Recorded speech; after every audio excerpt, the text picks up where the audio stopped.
Bosnia, A Short History by Noel Malcolm. Lovely book to read. It covers the whole history of the Bosniak people to this day, going all the way back to the origins of the first people that settled in that region.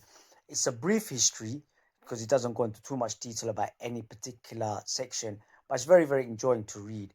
It moves on pretty fast, easy language, and it's very interesting at the same time. Reading through the book and visiting the place is absolutely fascinating. The people, the landscape, everything about it is just so unbelievable. The most interesting thing for me reading the book and about the people is that going back to the time when they kind of become Christians, they were Christians like no other Christians, at least in Europe anyway.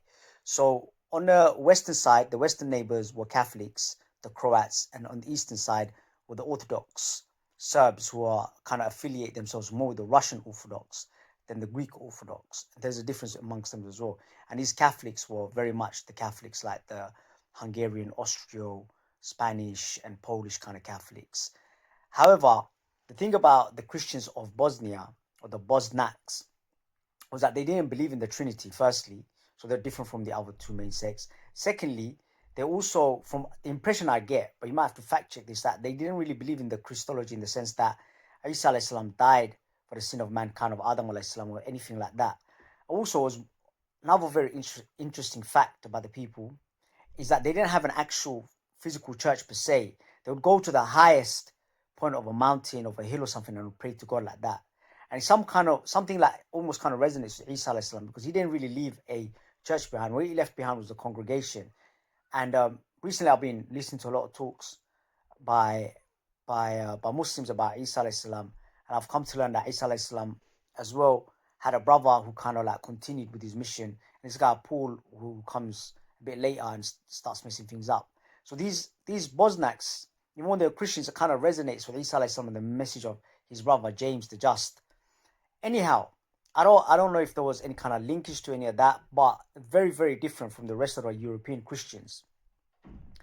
And I believe maybe that's one of the reasons, even though the Ottoman Empire stretched so far into Europe, way past today's Bosnia, but all other peoples did not embrace Islam like the Bosniaks did.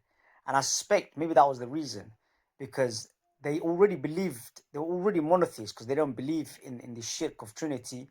And I'm not sure if they believe that Isa happened to be God of Son of God or anything like that. Maybe they did, maybe they didn't. I don't know. However, these people did accept Islam en a masse. And like the Blagai Lodge, or the lodge in Blagai, was kind of like established before the Ottoman conquest. Now, and Islam really was, wherever you see the conversion rate of Islam was an amazing speedy thing. Like like sorry, it was a slow thing. Conquest was very fast, but the conversion was quite slow because it came through love and influence and things like that. There was no compulsion, so conversion always very slow. However, these people accepted Islam and they kind of found their own identity, and it was under the Ottoman protectorate for a long time until the Ottoman Empire declines, and then you have the Croats, sorry, not the Croats, the Austro-Hungarians take over, but they do give autonomy to the Muslims in Bosnia, and things were okay until you get to the postmodern period where you have communism takes over after the First World War and stuff like that. And that's when it gets really messy and people really start leaving Islam because communism is a very anti-religious kind of system. So people, start moving away. And this guy called I can't remember, Joseph something. He's not Joseph Stalin. It's another Joseph, head of Yugoslavia. All the 5 countries of South Slavic, and that's what it means, Slav Slavic region or something like that. And that breaks away after this Joseph guy dies, and he was Serbian as far as I know. And that's when things get really tricky for the Bosnians. Now, what happens? All the other countries like Montenegro and I think Croatia, Serbia, everyone gets their independence. They have a referendum, and Bosniaks claim the same. Now, what happens? Now, this is the fitna or the wickedness of nationalism comes in. What happens with this nationalism is that they affiliate nationalism with religion. Now, all those Catholics that are Bosniaks and all the Orthodox that are Bosniaks, they start identifying themselves and affiliating themselves with their fellow co-religionists. So the Orthodox start identifying themselves Serbians with the Serbs, even though they're not Serbians, and the Croats start the Catholics, they start identifying themselves with the Croats, even though they're not actually Croats. So Bosnia gets ripped into, and then they have a referendum, and easily Bosniaks they win the majority. But this guy Milosevic comes along, and he's not having it. So they start making war on the genocide really on the Muslims. And what the West does, puts an weapons arms embargo on the Muslims, on the Bosnians, so they can't get any weapon or anything, and they can't even fight back unlimited. But they do resist, man. Amazing how these people resist.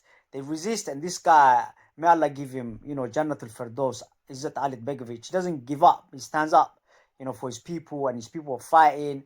And Alhamdulillah, by the grace of Allah, these people, in the end, the UN do something about it, right? In the last minute, after most of the people have been like killed, mass raped, and everything, was mad. It was a really bad thing that happened. They talk about the Holocaust all the time, the Jewish Holocaust, but this is a genocide that happened in our lifetime. But no one will teach you about that. No one will talk about that.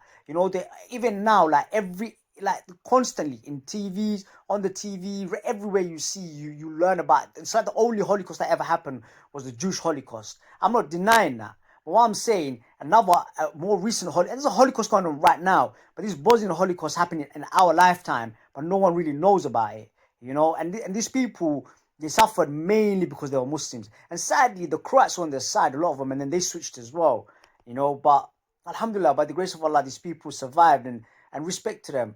So, I really recommend that you read the book, you visit the place. It's such a beautiful country.